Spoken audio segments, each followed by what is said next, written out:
नमस्कार शेतकरी बांधवांनो, पुन्हा एकदा तुमचं एमटेक ऑल टीव्ही या यूट्यूब चॅनलवरती स्वागत आहे। पीक विमा संदर्भात अतिशय महत्त्वाची बातमी या ठिकाणी आलेली आहे।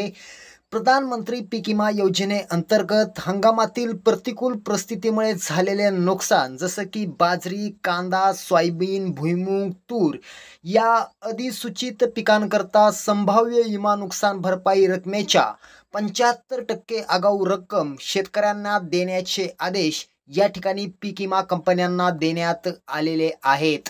राज्य सरकारचे अधिकारी आणि विमा कंपनी प्रतिनिधी यांच्या संयुक्त पाहणीनुसार बाजरी, कांदा, सोयाबीन, भुईमूग, तूर या पिकांचं अपेक्षित उत्पादन हे त्या पिकाच्या मागील वर्षाच्या सरासरी उत्पादनाच्या 50% कमी असल्याचं निदर्शनास आलं आहे।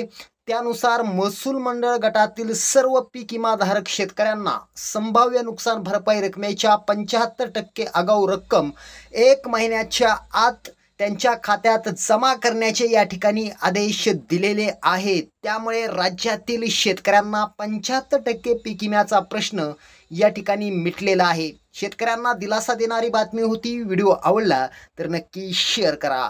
धन्यवाद।